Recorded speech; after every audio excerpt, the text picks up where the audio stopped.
kidnapping turtles! Hang on. I know how to solve the situation. I'm sorry, I don't. I thought that maybe I would have thought of something by the time that I finished my sentence. No, wait. Wait! I have a solution! No, that didn't work either. I really thought that if I did it, it would work. Cease your verbal communication. I have an idea.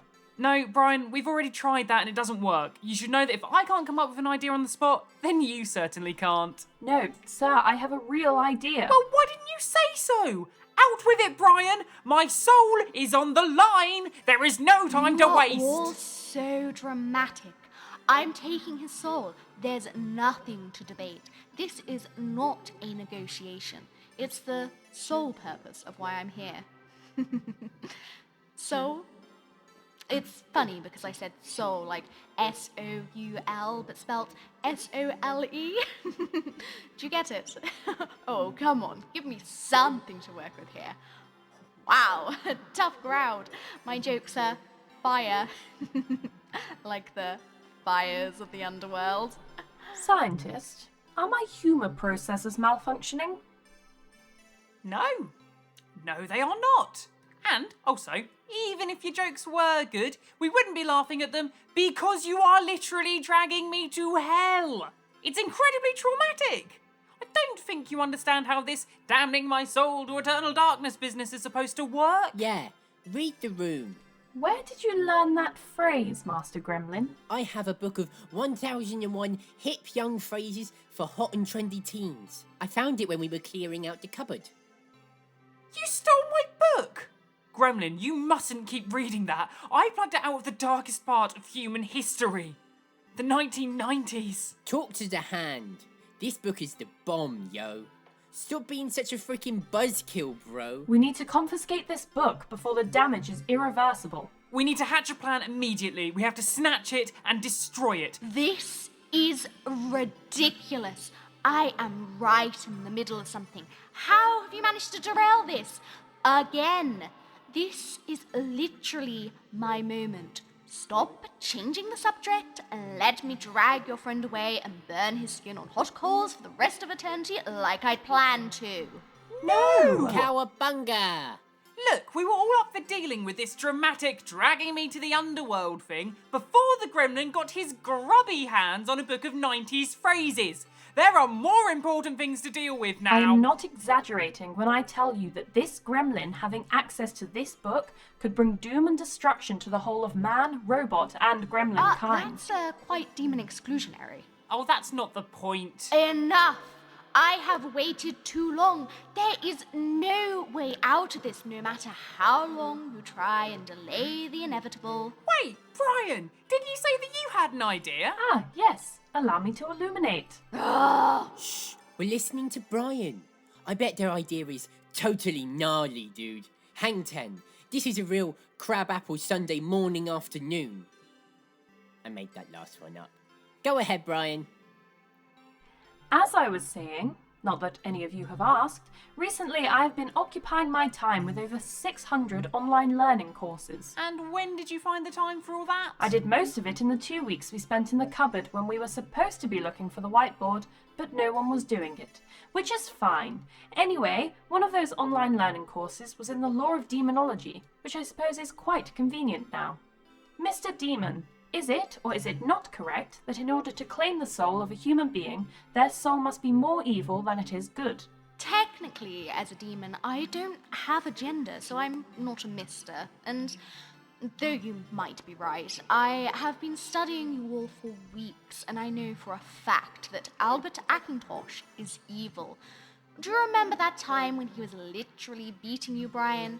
And Gremlin, remember when he insisted on telling you the truth about your seashell being a real seashell he got from the beach? Yes, we remember. What I'm suggesting is that we put the scientist's morality on trial.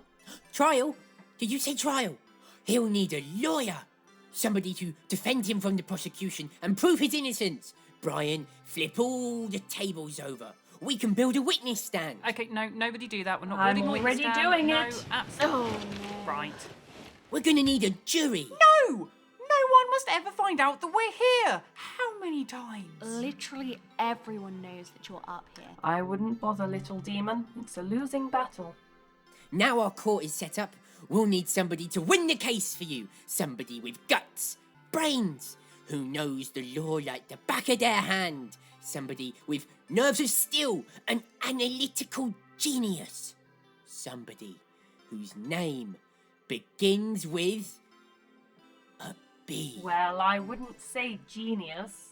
Don't be ridiculous, Brian. You're clearly more qualified to be the judge. No, I'm talking about me, your faithful Gremlin. Oh wait, that begins with a G.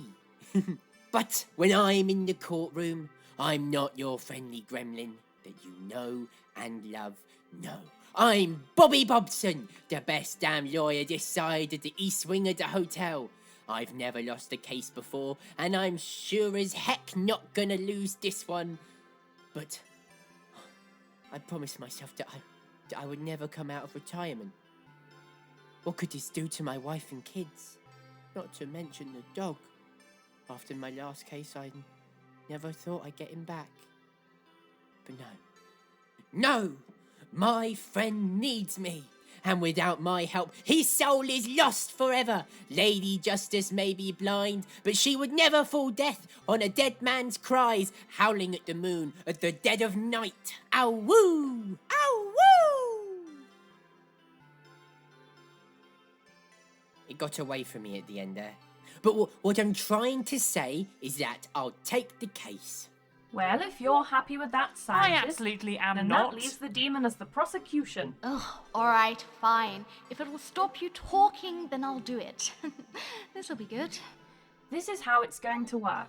Demon is arguing against the scientist's soul, and the gremlin is arguing for. I will be the judge, as expertly suggested by the gremlin, so I will determine who wins the case.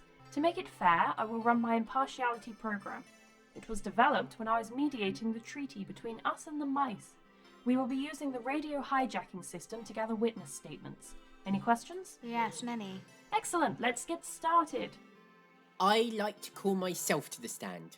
There's no need for that just yet, Gremlin. We need to make opening statements first, and then we can... Oh, you're already up there. Very well then, just ignore everything I'm saying. You usually do. I, Gremlin, am very happy to be here with all of my friends. It's nice to spend the time chillaxing. This concludes my statement. Right. So, Demon, your opening statement, if you please. Wait, this is wrong. We need something to swear on. A book that is held above that of life itself. A book that everyone within this room respects, understands, cares for, and most importantly, one that we can all read. So I would suggest that we use... 1001 hip young phrases for hot and trendy teens. It's perfect. Well, according to my calculations, it is the most significant book in this room at this current moment. So, Gremlin, if you could place your hand upon the book and repeat after me. I swear on this book, 1001 hip young phrases for hot and trendy teens, that I will tell the truth, the whole truth, and nothing but the truth. I swear on this book, 1001 hip young phrases for hot and trendy teens, that I will tell the truth, the whole truth, and nothing but the truth. Thank you. Now, Demon, if you could take the stand, place your hand upon the book and repeat after me. Nope, sorry, no. I was happy to go along with your weird antics, but I am not swearing to tell the truth on an old book for teenagers. Objection! It's not time to say that yet, but good try. Demon, I'm afraid we won't let you take our scientist without a fair trial. So you either swear on this book or go home empty-handed. Overruled. Oh, fine. Quicker I get out of this attic, the better. Okay, place your hand on the book. I swear on this book, 101 young phrases. I'll swear the truth, the whole truth, and nothing but the truth. Wonderful. We are ready for the first argument. Sustained! I appreciate the enthusiasm. Demon, would you like to start us off? Very well. Ladies, gentlemen, androids, small little smelly thing, and everyone who, for some unknown reason, is choosing to make us go through this long and painful process. I would, first of all, like to say, look at me and what do you see? Please, don't answer that. It was rhetorical. Before you see a demon. Someone who has spent their entire existence learning and training to be able to spot a corrupted soul in the blink of an eye. Let me tell you, those years I spent at the academy were not spent partying.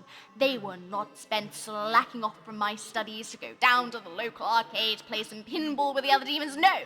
They were spent studying each and every single demonicon I could get my hands on. Torture 101, I aced that. Demonic incantations, I came out top of my class. So let me ask you, if you were going to ask for someone's soul to be judged, who would you go to? Albert? He does science. Brian? They're good for calculations. You choose myself, the one with a bachelor's in soul judging. What about me? I'm sorry, what is it that you actually do here? Point taken. So please, I implore you, let me do my job and make sure that this individual never gets a good night's sleep again. Thank you. That was actually very well put. Gremlin, your opening statement, if you please. Of course. I stand before you, pop in a squat to lay down the facts. Gremlin, if we are to continue with this trial, I must insist you stop using these phrases and talk normally. You got quite invested in your retired lawyer bit earlier. How about you revive that instead? Of course, Brian. I will do my best to follow those rules. Not now. Everybody, get ready, because I'm about to open up a can of whoop-ass on this court case. Gremlin! Language! Oops, sorry.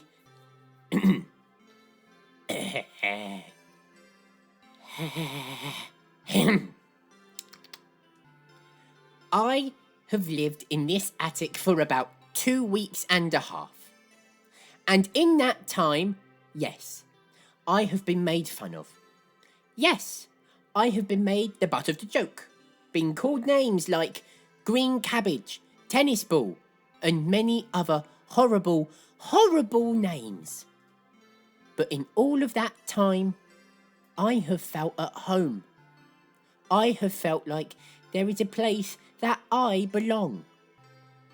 And in conclusion, my name is the Gremlin, and I like my friends. Okay, so I'm doomed. Well, thank you both for your opening statements, I think. The court is going to take a small recess so I can not be doing this for a moment. Please talk amongst yourselves, and Gremlin, please try to think about what you're going to say next. Our friend's soul is on the line. You can count on me, Home Skillet. Gremlin, please can I represent myself? I feel like we'll have a far greater chance of winning if I'm just allowed to... Of course not. I already have the suit and tie. It's too late to change But anything you're not now. wearing a suit and tie, No Gremlin. ifs, no buts, no coconuts. It's hopeless. You cannot honestly think you're going to win this. Well, we may not have much of a chance, but it's better than not trying at all, is what I'm trying to tell myself. Actually, I think that you might have a better chance if you were to give up. Your defense is useless. He's not that useless. He cares about me and he's trying his best and He's currently licking my elbow. Yeah, he does that. Gremlin, off. Off! Oh. Well, when in a crisis, hot beverages? Seriously, this is what you're doing. In the middle of a court case for your friend's soul, you're going to stop and have a hot drink. Yes, this is how we do it. Why, do you not want a drink? Of course I want a drink. I would like a chalice of blood drained from the purest being on earth.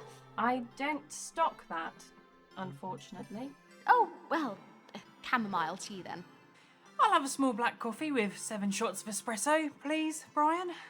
Can I have a hot chocolate with a pickled onion? Hold the marshmallows though, please.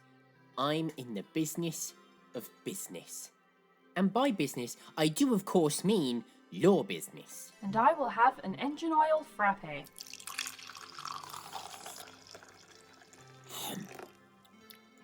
This is a nice rest. So, Demon, what do you like to do when you're not condemning souls to the underworld? Well, I quite like sculpting with clay. Interesting. And what do you make out of the clay? Is it like busts? I usually make up fantasy animals. Like I get 2 elements of already existing animals and I make it into one creature. So I guess as an example, I would get the beak of a crow and the tentacles of a squid and make a crowid. That's not the best example. It's quite hard to explain. Okay, well that sounds like an exciting hobby. Well, we should probably continue with the case if we want to be done before the gremlin's bedtime. Ah, yes. Where were we? Your friends cannot save you this time, puny human. Your soul will be mine, and you will spend eternity in the depths of the empty void with no company except for your own thoughts. After that pleasant lead-in, do you have any witnesses to call, Demon? Yes, I would like to call upon the residents of room number 499. Incoming transmission from room 499, Albert Ackintosh Club Room. And to summarize the last 1,200 hours of vigorous discussion, I think we can safely assess that Albert Ackintosh and his attic-dwelling chums are evil. If, hypothetically, a demon was to try and drag his soul to the underworld, there are 672 motions in support of this development, and one motion to reject it, and one motion to reject. All right, who was this? Where is this Mr. G. Gremlin character? This is absolutely not good enough. Pretty damning evidence, right? Get it? Damning?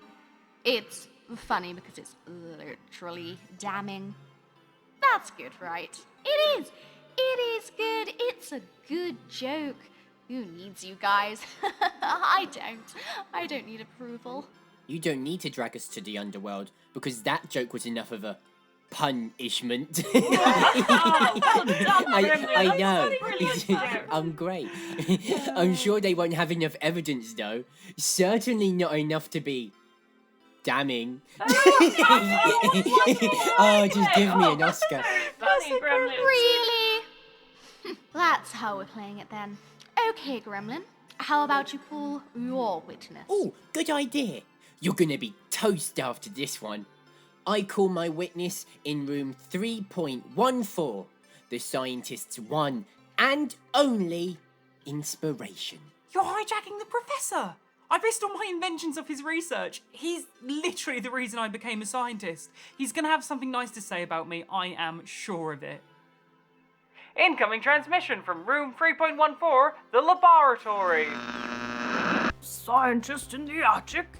It's amusing to me that he calls himself the scientist when his practice makes such a mockery of my scientific research. What? Shut up and listen. The scrappy radio he raves on about is old technology. He didn't invent radio. He hasn't invented anything new. He just takes mildly interesting concepts and copies them himself. If he were a good man, he would throw his hands up and admit he's not the genius he claims to be. But he doesn't have the capability to end this delusion that he's the smartest man alive. He's not awful. He's just such a disappointment. I didn't know he was going to say that. It's okay, buddy. Maybe this is why Bobby Bobson should have stayed in retirement, eh? You tried your best. Don't worry your little green noggin about it. I just wanted to play at being a lawyer. I know, that's okay. This is what you do. You're the fun one. Playing's your thing. But I could have actually helped you, but instead I made it worse. This is very touching, but how about you hurry it up a bit? Right, of course. I'll pack my things. Is there a limit on my luggage? I think I will need a suitcase and hand luggage. What's the weather like in the underworld this time of year?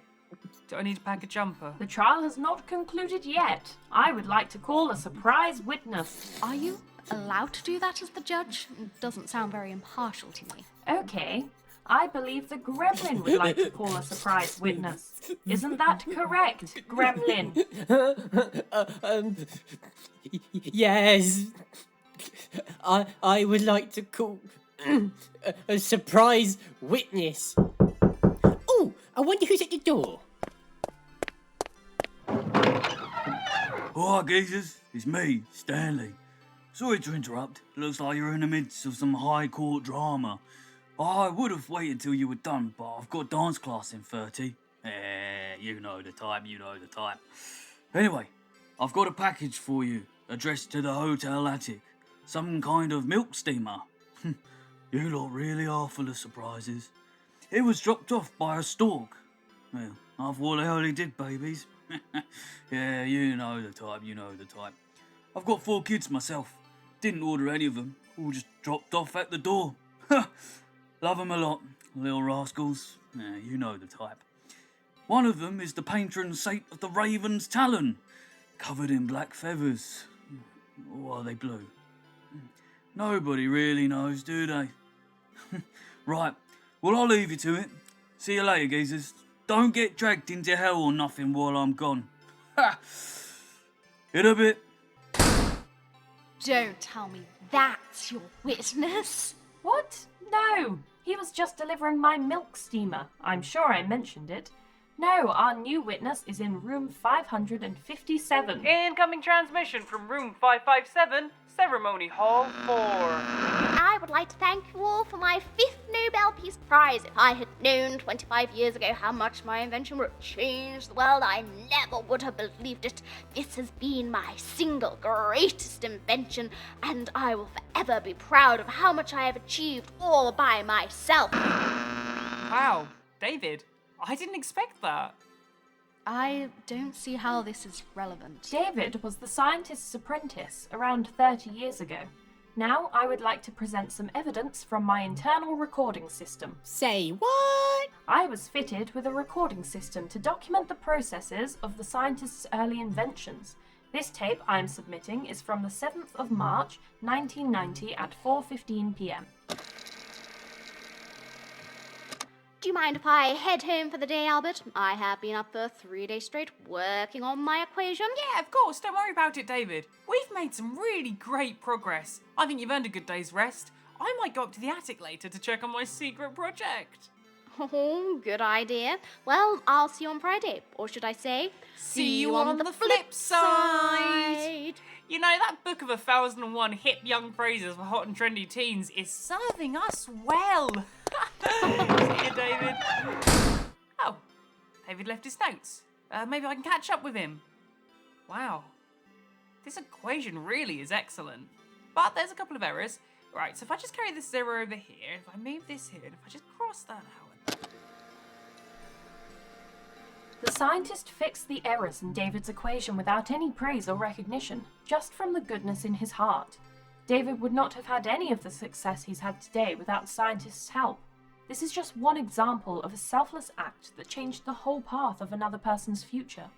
While it does not seem like much, it's near impossible to find truly selfless acts without positive repercussions for the person performing the act.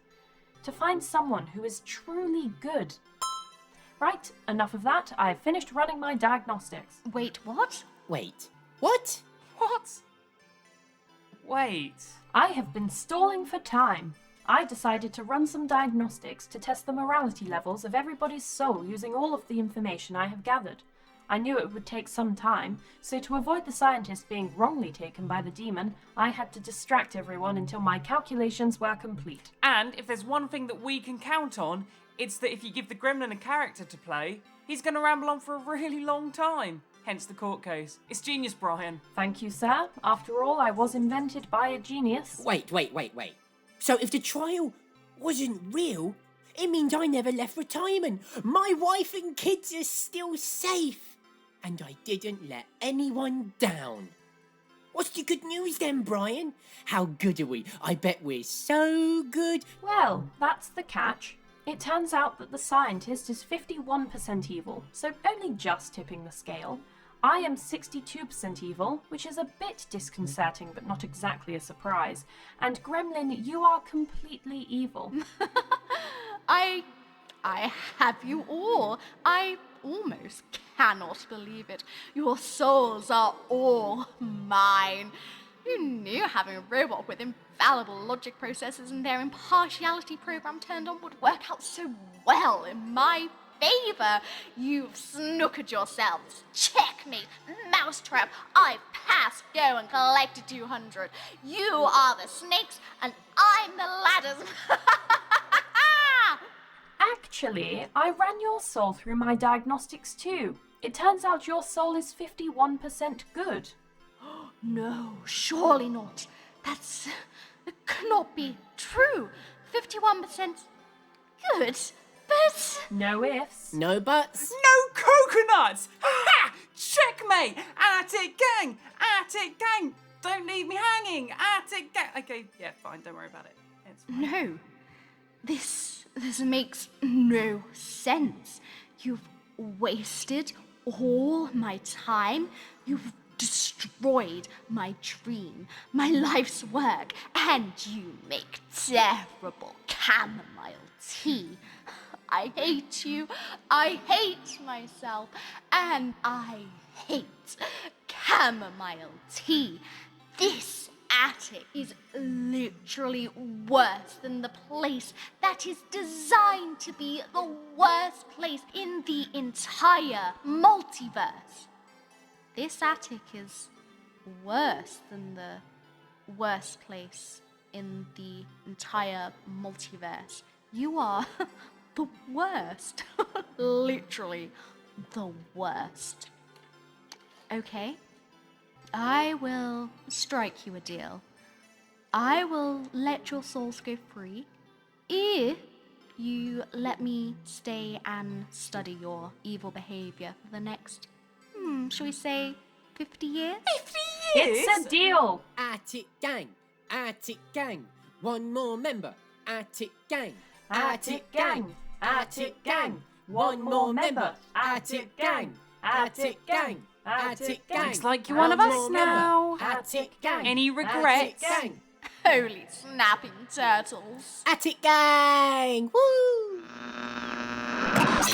This broadcast has been brought to you by Hotel Elsewhere, scripted under candlelight, featuring Eddie Lear as the scientist, Lou Spicer as Brian the robot, Matthew Beecham as the gremlin, and Abigail Hackwood as the demon, and guest starring Toby Saddleton as Stanley the geezer.